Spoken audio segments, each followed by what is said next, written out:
With the weather warming up, I've been in the mood lately to start a bit of spring cleaning. So I wanted to bring you guys along with me as I prepare myself and my shelves for spring. In the past, I've always felt a bit conflicted when it comes to the arrival of spring. But this year, apparently, I've been counting down the days for earlier mornings and eagerly anticipating spring's arrival.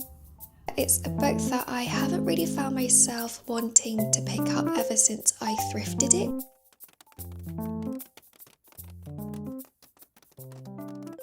Hey friends, I hope you're doing really well and welcome back to another video. With the weather warming up, I've been in the mood lately to start a bit of spring cleaning, and I know that I definitely have quite a few books that I want to unhaul, both from my physical TBR as well as books that I've already read from. So I wanted to bring you guys along with me as I do a little bit of spring cleaning and prepare myself and my shelves for spring. So what I'm planning on doing now is going downstairs and making myself a cup of tea and then going through my book collection to see which books I'm planning on unhauling. So without further ado, do go grab yourself a drink as I go make mine and let's get into the video.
So I'm back with my cup of tea and I also happen to have a stack of books behind me. I'm not too sure if I'll be getting rid of all of them, but I thought I would share my thought process and my thoughts on why I'm considering getting rid of some of these. So first up we have What Katie Did by Susan Coolidge, and this is a children's classic. As a kid, I wasn't really a huge fan of children's classics for some reason. I was a lot more interested in fantasy and the more contemporary fiction that was coming out, but it does mean that in the past couple of years I've been really enjoying getting to know children's classics a lot better, and What Katie Did is one of those classics that I've been really interested in. And not only does it have the most gorgeous, beautiful cover, but yeah, it's just one that I wanted to get to know a bit better. However, it's a book that I haven't really found myself wanting to pick up ever since I thrifted it, but I am still on the fence about getting rid of this one because the cover is so perfect for the English spring summertime, so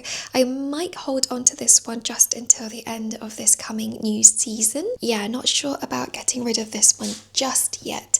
But the next book is Bearer by Jordan ᴅᴜ. This is probably one of the oldest books that I've thrifted, and I found it at a local charity shop a few years ago. At the time, I was really excited to pick this one up because I'd seen some of my favourite booktubers talk and rave about this duology, I think. However, since then, I really haven't felt the urge to pick this one up, and it's actually just been gathering dust for a very, very long time now. So I do think it might be time to take it back to the charity shop and let somebody else fall in love with it. Just looking through the stack now, I think all of these are thrifted copies, so at least I didn't really go out and spend a ton of money on these books. But next up is Goodbye Mr. Chips by James Hilton, and I honestly thought I would have read this by now because of how thin it is, but this is a classic that I'd heard a couple of people talk about as a really lovely English one to pick up during like the back to school season. So I was really looking forward to reading it when I found it at a charity shop but again, it's just not one that I've really gravitated towards, so I think I might be giving this one back to the charities as well. Now this next one is A Game of Hide and Seek by Elizabeth Taylor, and yeah, I got this because I thought the cover was gorgeous, and I do love these, what they call the Virago Modern Classics, I think that's what it's called. I love their editions and how timeless and classic they look on the shelf. I don't really know too much about this one, but what I do know is that it's one that I haven't really been grabbing, and so for that reason I do think I'll be, taking this one back to the charity shop as well. So that was another classic, but next up is a cozy fantasy that I'm a little bit sad to be thinking of unhauling. As you can tell, I've read just over halfway through this book, and I don't know, I feel like Legends and Lattes is a cozy fantasy that I've given so many different goes at reading, and to be fair, I definitely got the furthest reading it physically as opposed to listening to it via audiobook or reading it as an ebook. I did try to give this one another go around autumn of last year, and to be fair, I was enjoying it, but I stopped reading it for some reason, and I think it was just maybe a bit too slow for me, but for whatever reason I ended up putting it back up on the shelf and I never picked it back up again, and it's been months since I last stopped reading it, so I do think I'll be taking this one back to the charity and letting somebody else read it. Next up is a book called Rooftoppers, and this is another children's book or historical fiction book. I actually ordered this one way back for my younger sister back when she was still in primary school. I think it was a book on her English curriculum, which is why we ordered it, but I think I thought that I would try read it myself. I think what intrigued me was that on the back it says that Sophie meets a boy called Matteo, and Matteo is a boy who walks tightropes and lives in the sky. In a race across the rooftops of Paris, will they be able to find her mother before it's too late? I really like the idea of these two children racing across the rooftops in Paris, and I think that's why I was thinking I might pick this one up, but I've attempted to read this book maybe 2 or 3 times now, and I've never made it past the first chapter, so this one is definitely going to be going to my local charity shop. Another one that I'm certain I'll be taking back to the charities is The Undertaking of Heart and Mercy by Megan Bannon. I love a good romance book, and I think I thought that this one would be great for like the Halloween autumn season, but it's been quite a while since I thrifted this copy, and I do actually remember giving this one a go maybe last year or the year before that, and at the time I DNF'd it, although I don't remember why. I think I might be making this one up, but I think it might have been because I found the language a little bit too vulgar, but for some reason I decided to DNF this and I never picked it back up again, and it's just been gathering dust again on my shelves because I don't really feel like picking this one up anymore. So this one I'll be taking back and unhauling. Next up is Thomas Hardy's poems, and I think I filmed like a TBR jar reel actually quite a while ago now, but in it I shared that I was going to DNF this one because I was hoping to really fall in love with his poetry, but I wasn't quite vibing with it, to be honest. So at the time I knew I was going to unhaul it, I just haven't gotten round to doing it, so it's been sitting on the side for a long time now. So yeah, this one I definitely will be taking back to the charities. And then the last book I want to unhaul is Everything I Know About Love by Dolly Alderton. This was actually a book club pick that I'd read for a book club that I'm no longer actually a part of, but this book, yeah, I wasn't really a fan of it. To be fair, it's not really a book that I would pick up naturally anyways, but I did finish reading it, and I thought that overall, I thought that the author, it was very obvious that she had lived a very privileged lifestyle. So yeah, I don't really feel the need to be holding on to this one and will happily unhaul it. So after I film this portion, I'm going to be going through those books one last time to make sure I'm very confident in returning those books, and then I'll pop them in a bag and take them over to a local charity later. Honestly, it feels quite good to be emptying my physical TBR in this kind of way. I feel like they've been lingering on my mind and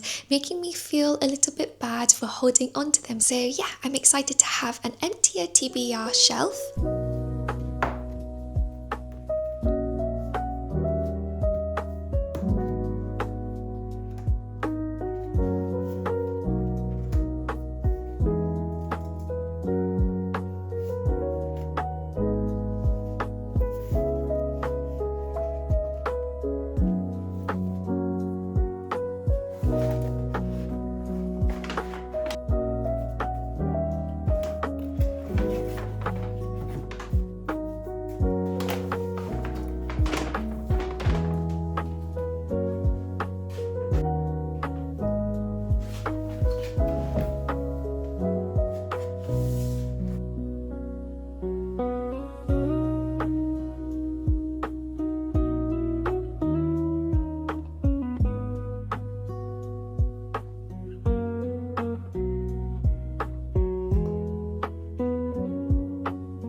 have mentioned this before, but in the past I've always felt a bit conflicted when it comes to the arrival of spring. Some years I found myself wanting to hold on to winter days and feeling sorry for myself when hay fever inevitably rolled around. But this year apparently I've been counting down the days for earlier mornings and eagerly anticipating spring's arrival. And at the start of March, something that I was really looking forward to was visiting Faber's book cart, which I believe opens at the start of each month. If you don't know, Faber is an indie publisher here in the UK, and they've published some incredible authors like Claire Keegan and ᴅＳōИ.ğᴢ, but I only recently found out about their book cart, and so I was so excited to hear that they would be giving away free blooms as well for every book purchase. So Ian and I decided to make a date day out of it and venture into London. I was having so much fun browsing through their collection and seeing their special editions. They also had a bunch of different goodies like bookmarks and book plates, and I'll feature a mini haul after this portion of the video. But I ended up picking up some daffodils as my free bloom, and then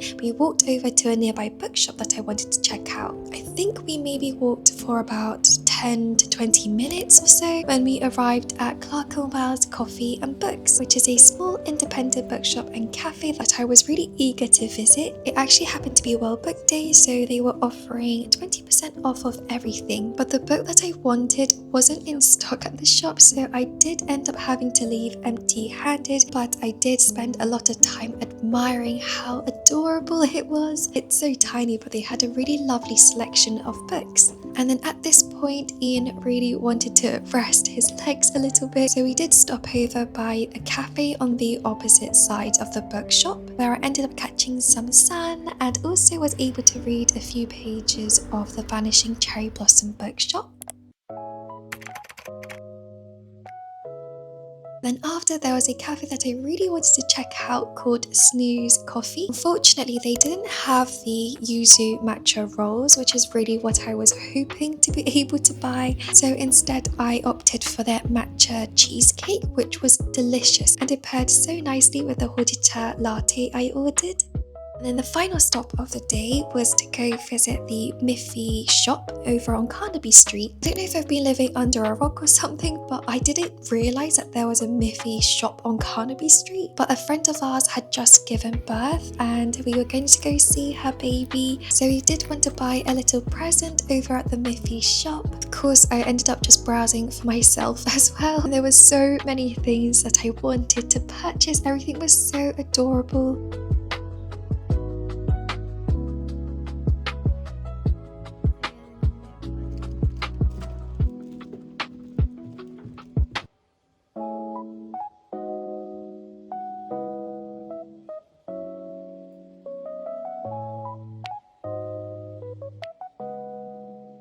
Anyways, we end up buying a Miffy night lamp for her baby, as well as a really cute rattle, which, funny story, turned out that my friend had the exact same rattle already for her child, but because she was leaving to go to Korea the next day, we weren't able to exchange it. So that was a bit of a bummer, but hopefully the baby can play with both rattles.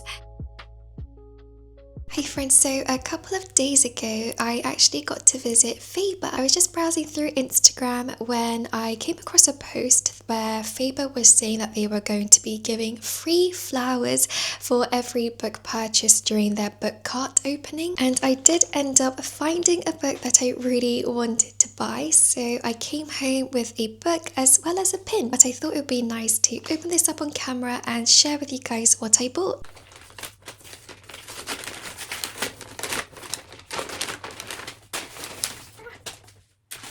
Okay, so first up is this little pin that I bought, and I was really debating between this one or the fig in the Sylvia Plath Bell-jar novel, and I did end up going with this one instead. I'll show some close-ups later, but essentially it says, "I love you, I'm glad I exist," and this is a quote from Wendy Cope's The Orange Poem. They actually had the Orange Poetry Collection, which I was really tempted to buy as well, but I did want to save a little bit of money, so I didn't end up getting it, but I thought that it was the cleverest thing to turn the little sticker on the orange fruit that's on the cover into a pin design. So I can't wait to put this on my bag.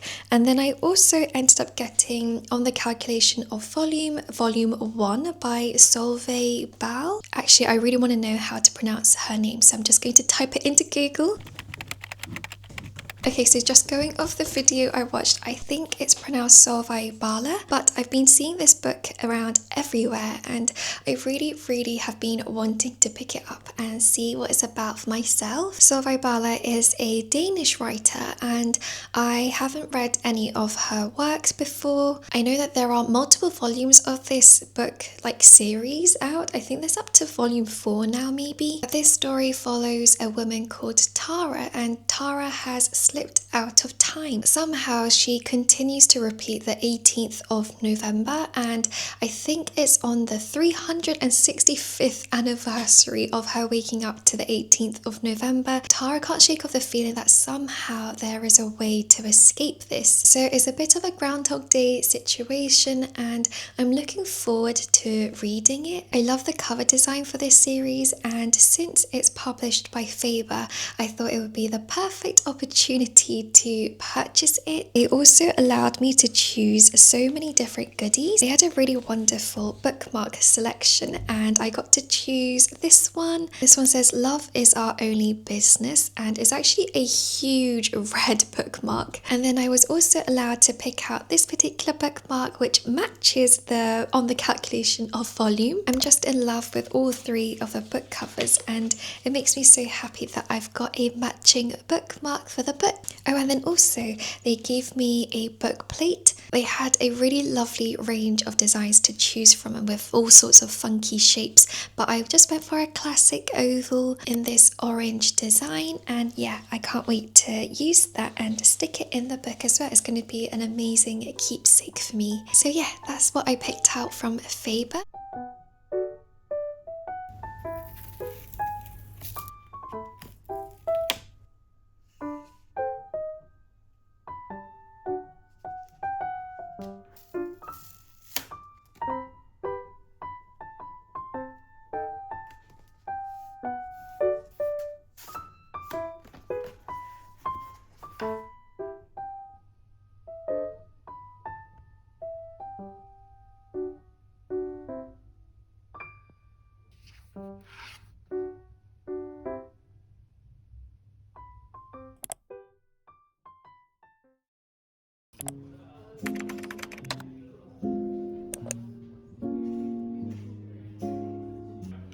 At the end of February was also when my friends and I were going to be discussing things in nature merely grow for our book club, and we were all a little bit nervous, I think, going into this one because of how heavy the book is. It's a memoir by Yi-Yin Lee, and the book is dedicated to her son James, who committed suicide. So it explores what it means to be a parent without your child, life after his death, and how the author processed what happened. But I was really struck by how articulate the author was. The book is very somber, of course, and yet it's so thoughtful and expressive and empathetic. It's my first Yi-Yin Lee book, but having finished this one, I'd really like to get accustomed to her other books as well. We had a really great time discussing the book, and it was hosted by our friend Sunny, who had not only prepared bibimbap for us, but also Dubai chewy cookies, or tteokbokki, which is of course the very popular dessert in Korea right now. But that concludes this early spring vlog, and I hope you all really enjoyed watching it. At the time of this voiceover, my throat is extremely sore. I think it's the allergies coming up, so